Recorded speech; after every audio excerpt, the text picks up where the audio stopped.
Hi everybody, my name is Eli. I'm Jason. I'm Caden. I'm Jaden. We're the YHWH and the Torah YouTube channel. And we thank you guys very, very much for hanging out with us. Jade, who are we and what do we believe? We are the people of Yahuwah. We are the children of Israel. We are the people who follow the laws, statutes, and commandments. It says if you want to be the children of Yahuwah, if you want to be grafted into the tribes of Israel, you need to follow the laws, statutes, and commandments. We also believe that our Messiah, people know him as Jesus. We believe his name to be Yehoshua or Yeshua because there's no J in Hebrew. He died, so we had repentance sin. He became his lamb sacrifice so that we could use his blood as repentance. So we have a chance at eternal life. Yeah. And, Cade, do we believe that Jade mentioned that, you know, the laws, statutes, and commandments are what we stand by. How much in this house do we stand by them? How important are they to us and this house? Well, the most important thing in our lives, the thing we have to live by, it's the rules we have to live with. They're the most important thing to us. Yeah, and absolutely. And so let us get into the readings of Messiah Yahushua. For those who do not have not been following along with this is a tremendously good book. It is available. You can actually download this free of charge. Thanks to Adam from the Parable of the Vineyard. Huge props to him. And he's also doing another segment on this. And if you guys haven't watched anything with the Parable of the Vineyard, they do a very much more in-depth, detailed per chapter. So we're just trying to get through this. And if you would like a hard copy of this, I provided the hard copy link that you can get them from Amazon, and you can get them. It is a tremendous good book. I suggest if you have the ability to get this book and stick it on your bookshelf, then please do. I don't know exactly how expensive it is, but there's a softbound and then there's also a hardbound book, and it is definitely worth the investment if you guys can afford it. Okay. And for those who cannot, you can get the free PDF download. It is at the YHWHandtheTorah.net website. And everything is all free as it should be. Chapter 13, let us begin. Yahushua and the 12 worked with the fishermen on ships, bringing goods from all parts of the world, even from the cities beyond. And during this time, he did not draw attention to himself. All right. So that's what they did for work. Yeah, so there you go. Right out of the gate, stuff we had never, ever heard before. We always thought maybe they're wandering, they don't have jobs, they have no money. They're just like, well, they get something. Yeah, who knows what these people do? And so here we have Messiah, our Messiah of the world, and he is out there working as a common laborer. And that's what it was all about, right? This is him being part of the human race. 2, then one day, while in part of Tyre called the place of purple, he came upon 2 men in argument among several others. He said to them, "No disagreement can be settled justly by blows, while loud words confuse the issue. If your brother does wrong, reprove him quietly, but let it be between you 2 alone. If the matter cannot be settled between you, then seek 2 men acceptable to both, and let them decide the issue." Well, that's the Torah. Yeah, this is verse 3 on this is absolutely huge. And like a lot of our discussions, the fingers all point back to us, right? And I will say that when I view you guys from a outside standpoint, when you guys are having an argument, even when I am having an argument, it seems like things get very loud. People want to speak louder because they want to be heard. They don't want to. They're tired of it, right? And so when people get angry, the first thing that people do is raise their voice. And Messiah says right here, loud words confuse the issue. And you know we've heard that before, that a soft answer will turn away wrath, right? We've heard this before, and we know all these words. But around our house, we have a problem with this. And, you know, guys, everyone else out there, if you think you're the only ones with any kind of issues, I only use us as an example because I have us as an example. But a tremendous amount of people have these same kind of issues in different ways. And so just because I use this as an example doesn't mean we're the beating dogs, other than I need an example. And so when we are in those actions, when we are in those heated debates and heated moments, this is when we need to have cooler heads. And the cooler heads will always prevail. But you have to get through. If somebody's coming at you and they're yelling at you, what is the first thing that you're going to do? Yeah, angry, be upset. You're going to yell back, right? Most people are not going to sit there. They're going to raise their voice. If somebody's coming at you, yelling and screaming, most people aren't going to be calm and collective and cool about it. And so this is where we need to be very, very cool. And then, like Kate said, this is the Torah. This is exactly the Torah, right? What is he talking about? Too acceptable to both. What is that, Kate? That'd be people that are of the Torah. That'd be people that can actually decide what the issue are. And what does the Torah command? That if we have disputes and we need things like this, at the behest of what? 2 witnesses. Two or more witnesses, right? If you try to prove it yourself, it doesn't work. Take 2 people. If that doesn't work, take 3 people. After that, take them to the judges. Yeah, and there's another thing here that I think is very interesting. I think we should discuss. It says no disagreement can be settled justly by blows. We know about fighting. Yeah, we know that a disagreement can be settled by blows, but we don't know so much that it can be settled justly. If it turns into a fight, no one's gonna walk away happy. Yeah, well, I mean, nobody's going to walk away happy. That's for sure. That's definitely true. And if it does turn into a fight, nobody's going to walk away without some sort of damage. And so, this is the thing. We don't need hands on. We don't need loud voice. If we're bringing our decibels up to try to deal with a situation, then it has already gotten out of control. By the time that you guys have to yell, that means we have already done something wrong in between everything. And the guy that's yelling, that could be me, needs to check themselves in the mirror and see why it is that we're bringing words to loudness like this. 4, by the time YHWH had dealt with this matter, a crowd had gathered and someone in it called out, "Master, come with me to my brother and tell him that the estate left by our father should be shared with me." We've heard this before. YHWH called him forward and said, "I am a teacher. No man has given me the authority to decide such matters. When things are done properly, there's less likelihood of repercussions." What is he talking about, less likelihood of repercussions? I think you're doing things of the Torah. When you're doing things correctly, there's less punishment from Yah. Yeah, when you're doing things properly, it's not as bad, right? And doing things properly, you're not going to do things properly if you are not in the Torah, if you are not Torah observant, if you don't love and keep these laws in your life as guide points, you're going to miss things. 6. Then YHWH turned to the gathering and said, "Take care always to guard against all kinds of greed and acquisitiveness, for no man's happiness can be assured by his possessions. In fact, much wealth is the father of sleepless nights." Yeah, here.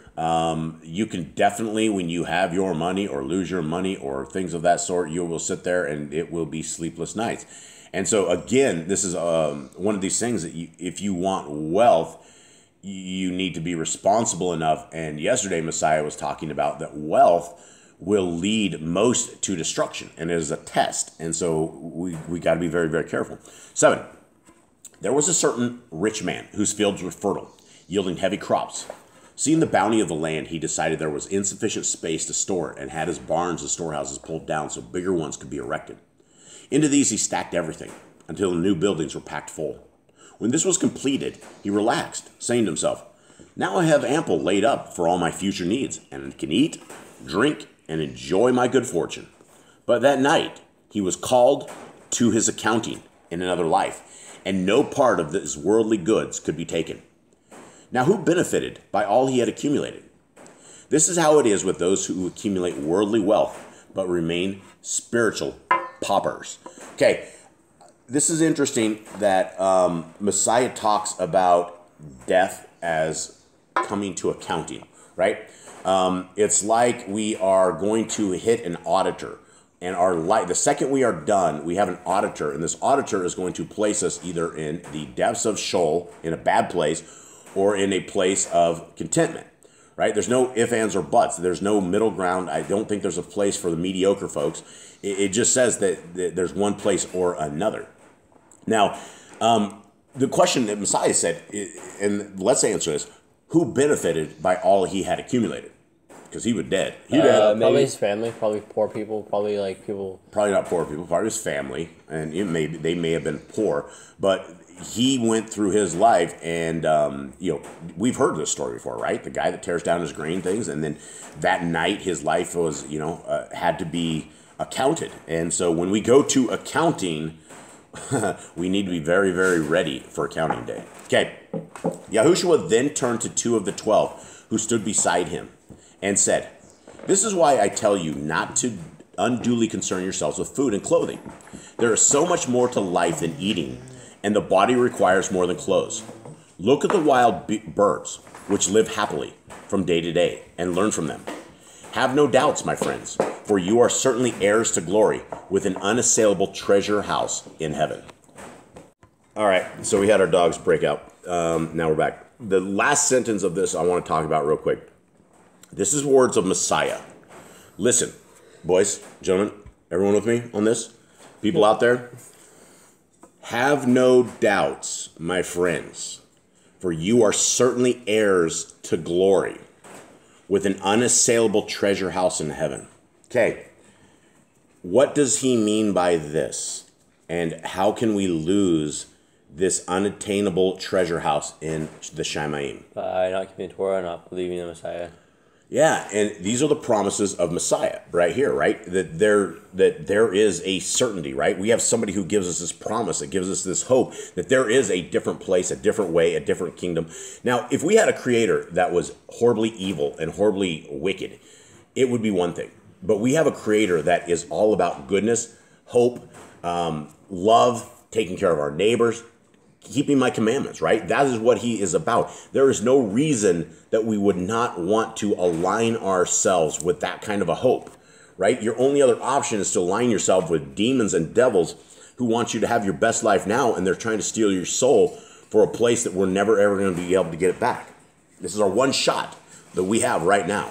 9, be prepared for whatever comes. Your clothes fitting the occasion and your lamp lit, like servants awaiting the master's return from visiting, ready to open the door immediately. The master is gratified on finding his servants, anticipating his arrival, and does not fail to reward them. Thieves keep clear of houses where the owners have made provision for their coming, but go in search of those unguarded or where the occupants sleep. Therefore, always hold yourself in readiness, for you never know from day to day what will eventuate. Okay, this is talking more about the master of the house, right? It's talking about being ready and having our stuff ready. And if you're not ready, we've heard this before, if you're not ready, you're done. It's over. It's game over. There's not going to be a second chance on this. Our second chance is what we're living right now, and we can make this happen if we apply ourselves to the Torah and Messiah. 10, Kepha said, Master, is this meant for us, or does it apply to everyone? Yahushua answered, who does the master choose to fill a position of trust? Is it not the man who works diligently, though not under the eye of the master? I can assure you this is the man who will be promoted. If, however, the man in whom trust is vested thinks, I am not being observed by the master, and gets drunk or is careless about what is done, be sure the master will catch him out. Another pretty self-explanatory, but it's like if you're a worker and you say, if you work good when the master's not around, but if you only work when the master's around, like when he's watching you, like to work to impress him, but when he leaves, you just slack off, you get drunk, you start being careless, then the master's gonna come back when you don't realize it, and you're gonna be fired. Yeah, and this example is very, very, it's very precise because the world lives like this. The time the boss leaves, and the thing is, Nicole and I, we have been self-employed for 30 years, all of our lives, 20-some years. And we have always been the boss. Unfortunately, we are the bosses, but we are the boss. And the one thing that you can nearly always count on is that the second you leave, the dynamic always changes, right? The jokes come out, the people relax, everybody's a little bit lax. When the boss is there, everybody's clinging, everybody's dorking, everybody's doing this stuff. That's just how the world is. Now, if we are like this with our spirituality, if we are only doing, if we say we go to church on a Sunday and you put on your little suit and you're a good guy for 2 hours of the day, but yet you're a Torah-less criminal the rest of the week, that's not it. That's what it's talking about. And yes, under the eyes of a boss or a preacher or somebody that you're going to try to act like a saint. You're going to look like you don't normally look. And this is where we need to be complete. We need to be 100% right with our Creator, and we can't go into sin and come back and go into sin and come back, go into sin and come back and just keep rolling that. It doesn't work like this. 12. Any servant who knows what to do but fails to do it should not go unchastised. But those who do not know what is expected of them cannot be justly criticized. From the man who is given much responsibility, much will be expected. For the greater the trust placed in a man, the greater should be the return. You guys agree with that? Yeah. And, you know, if you're a made man, if somebody trusts you, if you're the head of the household, if you are the first in line, you got to be the made man. You got to take care of stuff. 13. A man in the crowd said to Yahushua, we have heard of your teachings and that you herald the rule of Elohim. Tell us about this. Yahushua said, there is the kingdom of the Ruach and the kingdom of the flesh. Yahuwah rules the first himself, but the second he rules through his viceroy, man. But man tries to set himself up as an independent ruler, making his own laws and setting aside those of his sovereign. When the viceroy ceases to rebel and governs in accord with the decrees of the sovereign, that will be the rule of Elohim. Okay, what did he just say? He said basically Yahuwah rules heaven or the spirit realm. Yep. And then earth he lets man have a little reign over. Yeah. But he said, but basically he's in charge of us still, even though he lets us reign over. But man will try to rebel and act like they have no king and nobody to talk to, nobody to rule over them. Right. And so if we are looking for when will be the rule of the Elohim, it is when people are in sync with the Torah. That is when we know that the rule of Elohim is here. You can look out in the world right now and it's completely destroyed, and very, very few people keep Torah. Very few people care about what Yah has to say. 15. The man said, this teaching is beyond our understanding. We have the Torah, which come from the mouthpieces of Elohim. Yahushua said, of course you have the Torah, but it is either disobeyed, ignored, or circumvented. Therefore, it is nullified and rendered ineffective. All right. Do the Christians, when they eat their pork, is it disobeyed, ignored, or circumvented? I think Disobeyed. I think all three. Yeah. Well, they think they don't listen to it. They ignore it. So I mean, there's basically when you ignore it, you're basically disobeying as well. Well, that's the thing is the Christians. If you are just a standard everyday Christian and never read your scriptures, you won't know you're disobeying it because you listen to a guy in a pulpit who's telling you to eat your pork and do all this thing. So I don't know if it's disobeyed so much as ignored because they are out of the Torah. And being circumvented means we just get around it or something of the sort. We just have pork light, right? Oh, we didn't eat pork. We ate pork-free swine. Oh, okay. Okay, 17. I have come to gather the lost sheep, bringing them back into the fold, which is the will of Yahuwah. I have come to cleanse the earth with purifying fire. But though I have struck the sparks, the tinder is not yet ignited. I travel a stony road, but the greatest ordeal lies ahead. You may think in your hearts that I come to bring peace to the earth and concord among men, and this is true, for such will be under the rule of Elohim. However, before this comes about, those who oppose it must be defeated. Therefore, I come to arm those who are loyal to the cause, to put a sword into the hands of men and stinging words on the tongues of women. Henceforth, families will be divided against themselves, and brother will be separated from brother, and father set against son. All right, what do we make of this, folks? We've heard this before. Yeah, we've heard before how he's not here to bring peace, but to separate people and divide them to kind of weed out the garden to show who is good, who's bad, people who would come forth and listen to his words. Why would that be? Why is their father against son? Why are you guys against me? That would be for the Torah. There'd be like a fighting for the thing, like with families as that happens when you come into the Torah in this world. People don't see you as family. They see you as crazy now. They see you, oh, you've changed your life or you changed things. Why don't you come back to the pork and sinful life we all live? Yeah, come back to Christmas. Come hang out with us. There's an Easter bunny that's going to come by and put chocolate eggs out there for you. You can come hunt them out and we'll all hang out together. Okay, some in the crowd said among themselves, these words we can understand. Truly, this is the one promised who will deliver us from our oppressors. Yahushua said, bide your time, and all things will be made clear. A scribe in the crowd said, it seems you speak with hidden meanings. How are we to interpret these teachings? Yahushua said, you are so accustomed to devious thinking, trying to make a yes into a no to suit your convenience, that when given truth, you pull it apart, seeking to find something else behind it. Unless you accept these things as would a child, you cannot hope to enter the kingdom of Yahuwah. Okay? It's the same thing we have today. Nothing's changed in 2,000 years. You're always trying to make a yes into an always trying to make breaking the Torah okay. Yeah, is eating pig okay? Yes, Jesus made all food clean. Yes, eat our pig. Right? That is it. That is a lie, obviously, but that's what the world looks at. 23. When you see clouds coming in from the west, you say, soon there will be rain. And this forecast proves to be correct. When the south wind blows, you say, it will be extremely hot. And again, your prediction is right. What hypocrite you are, so quick to interpret some signs while closing your eyes to others, less to your liking. You can interpret the omens in earth and sky, but close your eyes to those indicating present trends. What is the present trend that he has? What is it? Torelessness, what's going on, like him being there. Yeah. Like, you understand, like he's this guy standing there, they're standing in front of the Messiah, and he's like, he just doesn't get it, right? These scribes were the people who like read the Bible back and front, right? The prophets, the Torah, supposed to know it all back and front, supposed to understand every single prophecy, yet they have no idea that the Messiah is standing right there. Yeah, do you guys think that when he said this, because we've heard this before, right? He says he's talked to the Pharisees before, and he says, like, when you see red in the evening, you know there's going to be storm.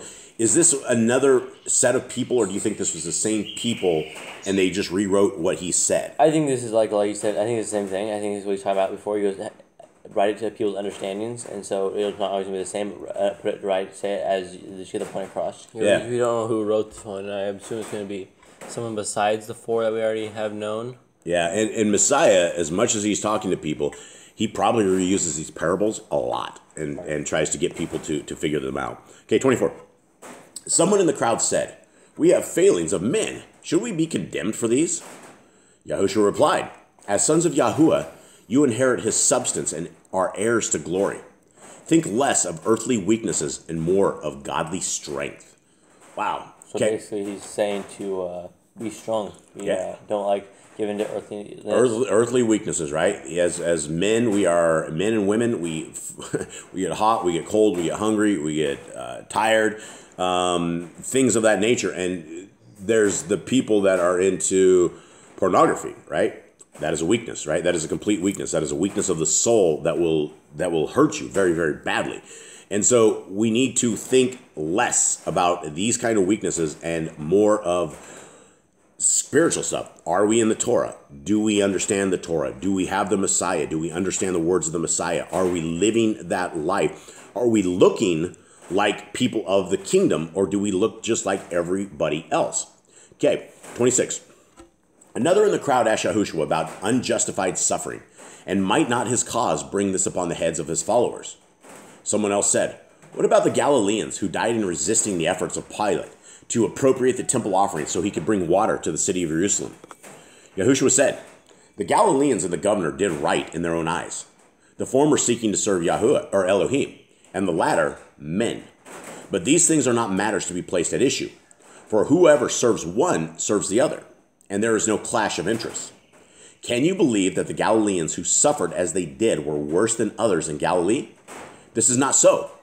They suffered for no wrongdoing, but through misguidance. All right, this is a huge thing right here. A lot of times we're like, oh man, everything is going wrong. We've done everything in our lives are wrong. Why are we being cursed? Why are these curses completely coming up on us? And it is clear that it could be our own misguidance, right? It could be something that we did that we are suffering for, right? We decide we're going to nail a board up, and we put our finger there and we smash our finger. Did our Creator do this to us? Are we doomed? Have we been cursed to have a black finger because of our Creator? Or did we simply not observe where we were trying to hit and we hit our finger, right?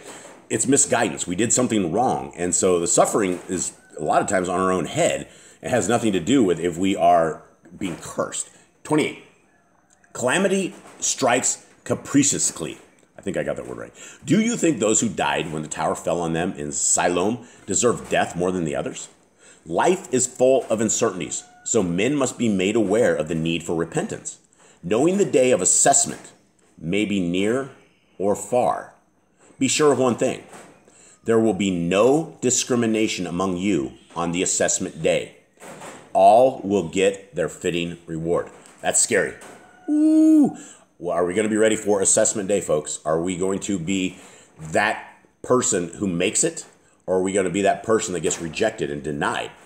And it says, all will get their fitting reward. And I believe everything that comes out of the words of Messiah, I believe this is all true. Anyone have anything on this? You guys ready for assessment day? Really, I mean, we talked about before that when the people stand before me, either says depart from me or he entered you in. Right. And so assessment day is going to be hardcore.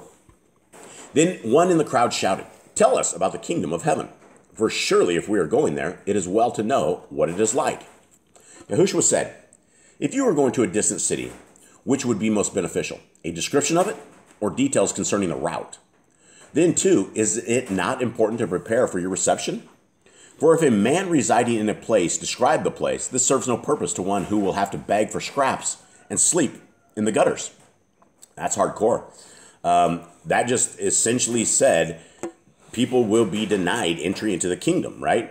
If you're sitting there begging for scraps, sleeping in gutters when you're trying to make the kingdom, it doesn't matter what the kingdom is like because you didn't make it, right? You did not make that kingdom. So it may be pearly gates, it might be streets of gold, it might be all of this stuff, but you're not going to get to see it. And so it doesn't matter anything about the description of it. It doesn't matter that we as humans don't really understand what the kingdom is going to be like or any of that sort. It matters that we are striving to get that kingdom. We need to at least be accepted in that kingdom, and none of the description of it matters at all. Okay, 31. The road to heaven may be likened to 10 young women who, taking lamps, went out to meet a bridegroom, 5 being irresponsible and 5 reliable by nature. The irresponsible ones left everything to the last minute and snatched up their lamps, forgetting the oil containers were not filled. Because the bridegroom was delayed, all the young women lay down to sleep. But at midnight there was a shout to say the bridegroom was coming and to go out and to meet him. The young women all arose and trimmed their lamps, but the irresponsible ones, finding theirs going out, said to the others, "Let us have some of your oil, for we forgot to fill the containers." The others replied, "We cannot do this, for we do not have enough oil for all. And if we share with you, there will be insufficient to light the way. It is better we provide light all the way with 5 lamps than we provide light for just a short distance." So this is a little bit different than we've heard on this, right? We've heard about the virgins, right? The marriage of the virgins, and we've heard about they're missing this. But the one thing I thought that was interesting is that they explained a little bit why they wouldn't share their oil, right? Because they're going to lose the light along the way. And so that is obviously why you wouldn't share your oil. Even though there's a bunch of them, a group of them, one light, you think they could all wander around together. That's not the point. The light is our souls, and keeping that lit is that we're able to get that where it needs to go. Okay, 33. The irresponsible ones hastened to the oil vendor, but he would not serve them. And while they were away, the bridegroom arrived. And those who were ready lighted his way and joined the guests at the wedding, the doors then being closed. Later, when the irresponsible ones returned, stood outside shouting to be let in, the doorkeeper said, "Who are you? What purpose do you serve? Go away. Therefore, I say to you, be always alert, your spiritual lamps trimmed and filled with the oil, which gives eternal light. For you never know the hour when you will be called." Okay, that's it. You never know the hour when you will be called. And if you are unready, we have Messiah telling us over and over and over that those not ready will not make the wedding party. They will not make it. We don't know when Messiah is coming back. We do not know when there will be a second Exodus. We have no idea what in the world, what is going to take place. But we do know that we are called to keep the laws, statutes, and commandments of our Creator. We are told that we should keep them for all generations, that our kids should have them, we should rise to them, we should sleep to them. It should be everything in our life. Everything that we have should be based upon the Torah. When you find that Torah, then you find the love of Messiah, who is our Melchizedek priest, who will come and will save us from all of this. So guys, please, you never know when the hour is that you will be called. Have a good day. All right, Shalom.